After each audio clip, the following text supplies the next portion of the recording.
Hey everyone, so I'm going to do a frequently asked questions segment here on Bitcoin. So here we go. First question I'm going to ask, and these first two questions are from my mother-in-law, so thank you, shout out right there. It says, can you do a post explaining the coming digital dollar that we keep hearing about and how or why Bitcoin is a much safer alternative? So when people talk about a digital dollar, there's a few different things they talk about, but the most common is called a central bank digital currency, a CBDC. A CBDC is the government's answer to cryptocurrency. Essentially, when cryptocurrency came along, especially Bitcoin specifically, with a fixed supply of 21 million coins, and people started using it, and now Bitcoin has a total market value that's larger than silver and above $1.4 trillion worldwide, the government said, we got to do something. And so rather than do the responsible thing, which is stop printing all the money, because if they stop printing all the money, then their own dollars, US dollar or whichever currency around the world, would be way more valuable if they would just stop printing so much of it. But of course, when do politicians ever stop printing money? It's the magic money printer. It's the most fun thing they ever do is print magic money that they get to spend and you don't. So the government decided, well, we're not going to actually stop spending money. We're not going to be responsible with our currency. So the next best thing is to pretend that the reason people are using Bitcoin is because it's digital. Now, that's not the primary reason. The primary reason is because it's scarce. There's less of it, so it's more valuable. Nobody can print it. That's the primary value of Bitcoin is that it's scarce. Just like the primary value of gold is that it's scarce. But the government said, no. That's not what people really want. They want a digital dollar. So the government came up with this concept of a central bank digital currency, a CBDC, which is essentially a digital version of the fiat currency, which means made up currency that governments already have, like the US dollar, etc. The problem with a central bank digital currency, which is really terrifying, is it's centrally controlled by the government. So not only can the government view every transaction you make, they can also decide on a whim that they don't like how you're spending your money, and they can decide all of a sudden to block certain transactions or to reverse current transactions, or they can decide that the amount of money you have in your bank account is not the optimal amount the government thinks you should have, and they can remove money from your bank account. Even more so with a central bank digital currency, a CBDC, the government can actually put an expiration date on your money. So if they decide you're not spending your money fast enough because they think you should stimulate the economy, which savings and investment is a much better stimulant for the economy than just like frivolous spending. But if the government decides you need to do more frivolous spending, they can put an expiration date on your money. And for example, say, if you don't spend your CBDC, your central bank digital currency, by the end of this week, we will automatically deduct 1% or 5%. And so they can just declare that everybody has to spend 5% of their money in all of their bank accounts by the end of the week. And if they don't, then that money will expire and be removed from your account. So the whole thing related to a central bank digital currency is terrifying. Numerous pledges have been made from Donald Trump to Ted Cruz to numerous others that they will never allow a central bank digital currency in the United States. It would require congressional approval. Even with congressional approval, it would take many years to implement. And even so, the central bank digital currency would have to compete with Bitcoin.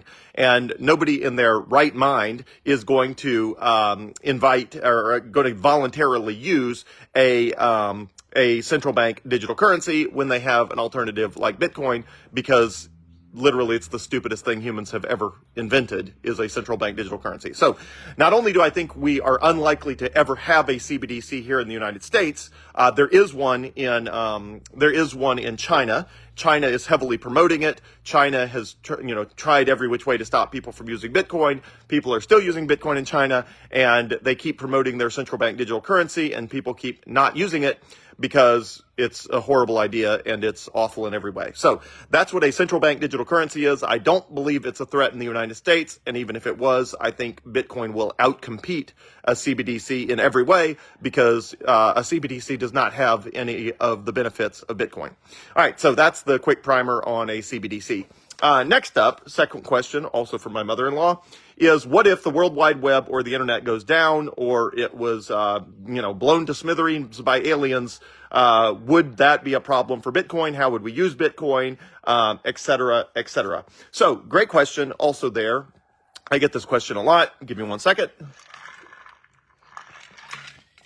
So here's the thing. virtually all of the money in the world is already digital, meaning if aliens blew the financial system to smithereens, or if there was a EMP blast, an electromagnetic pulse blast that disabled the electronic system, or the internet went down, the vast majority of your money in your bank would go down also. So one, it's extremely unlikely that the internet ever goes down for an extended period of time around the world. And second, if it did, it would take your bank and all your bank accounts and ATM and everything else with it.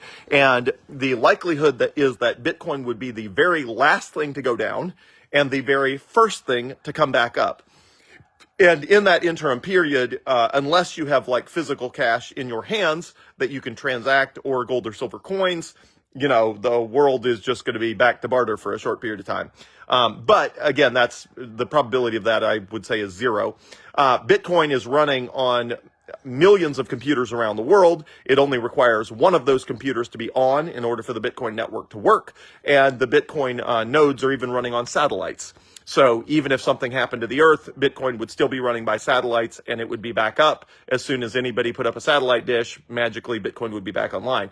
I can promise you your traditional bank account would not come back online just because you got a satellite dish. I promise you that every other financial institution would take forever to come back online as compared to how long it takes Bitcoin to come back online. So I don't consider CBDCs to be a significant threat. I don't consider the internet just going completely down as a result of anything. I don't see that as a likely or a threat worth worrying about regardless as well.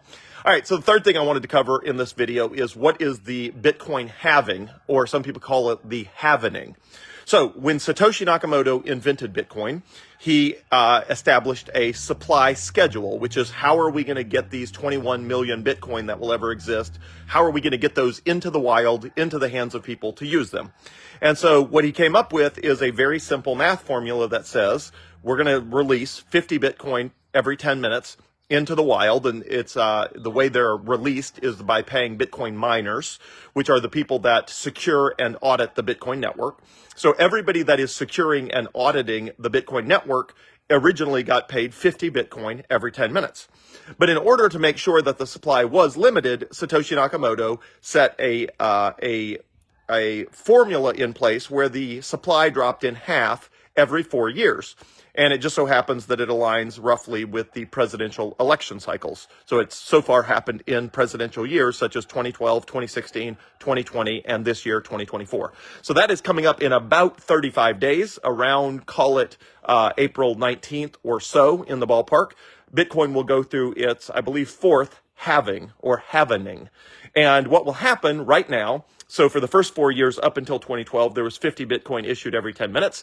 Then it dropped to 25 Bitcoin for the next 4 years. Then it dropped to 12.5 Bitcoin for the next 4 years. And now it is at 6.25 Bitcoin. So for the last 4 years, every 10 minutes, the Bitcoin miners, when they mine a new block of Bitcoin transactions, they get rewarded in exchange for securing and auditing the network. They get rewarded with 6.25 Bitcoin. That will drop in half again around April 19th, and that will drop to 3.125 Bitcoin. Now, why does that matter? Well, it matters because right now the equilibrium price assumes miners are selling 900 Bitcoin every 10 minutes. Sorry, not every 10 minutes, every day. As a result of getting 6.25 Bitcoin every 10 minutes, that is a total of 900 Bitcoin a day. So right now, the Bitcoin miners are selling into the marketplace 900 Bitcoin every day. Well, after April 19th or so, the Bitcoin miners will only have 450 Bitcoin to sell to the network every day. So as a result, when you have a supply and demand balance, and suddenly there's half as much new supply of Bitcoin that is produced to the marketplace, the only thing that can reestablish that supply demand is for the price to go up, because the supply cannot go up because of Bitcoin's fixed supply. And so when the demand stays stable and the supply drops in half of new coins, the only way to establish a new equilibrium is for the price to rise. So we've seen a huge run up in the price of Bitcoin leading up to today, above $72,000 per coin as I talk right now. But that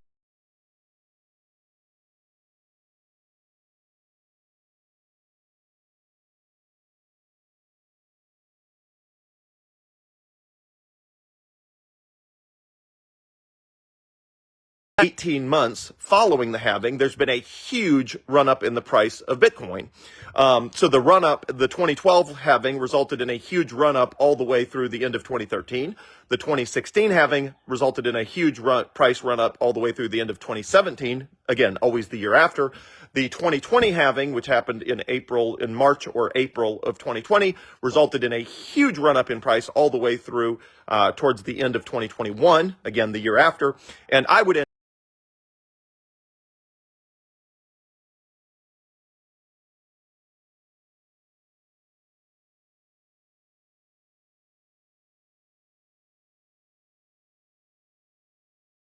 for is the Bitcoin exchange traded funds, the Bitcoin ETFs that were approved in January of this year, just 2 months ago.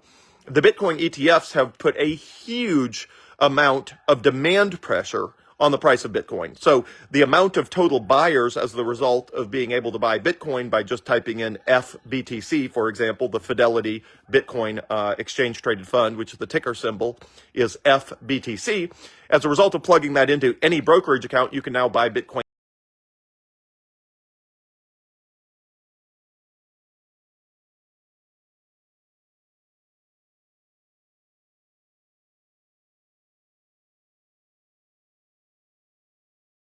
It's a lot easier for them to just plug in their brokerage account and buy that way rather than set up a new account in a new medium. So we have this massive amount of demand that came online in January of this year as a result of the Bitcoin ETFs. And now that demand is facing a drop in supply coming up around April 19th, where there will be half as many Bitcoin. So right now, all of the demand, some of that demand is being offset by 900 new Bitcoin that is being produced every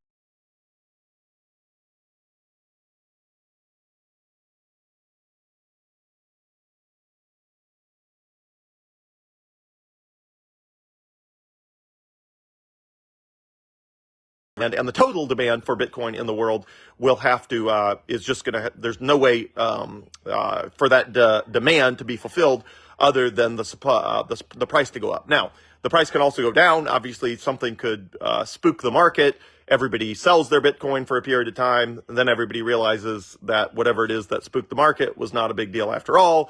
Then they go back and buy a bunch of Bitcoin, so the price will still go up and down. But I think the Bitcoin halving is still a huge deal, and historically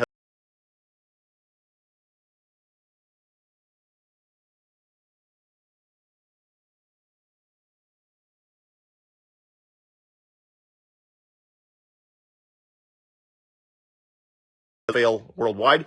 If the internet goes down, yes, Bitcoin does go down if the entire internet is down, but Bitcoin will be the very last thing to go down if the internet goes down, and it will be the very first thing to come back up as soon as the Bitcoin comes back up. As soon as the Bitcoin network, as soon as the internet comes back up, Bitcoin would be the very first thing to come back up, because Bitcoin, unlike your bank account, Bitcoin is running on satellites in addition to tens of thousands or even millions of computers around the world.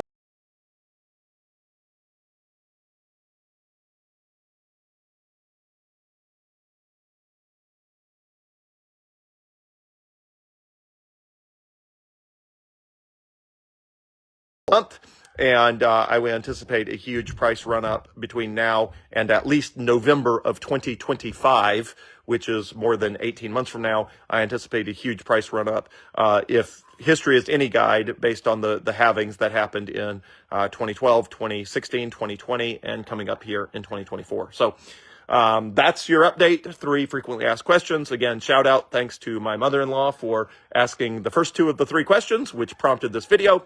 And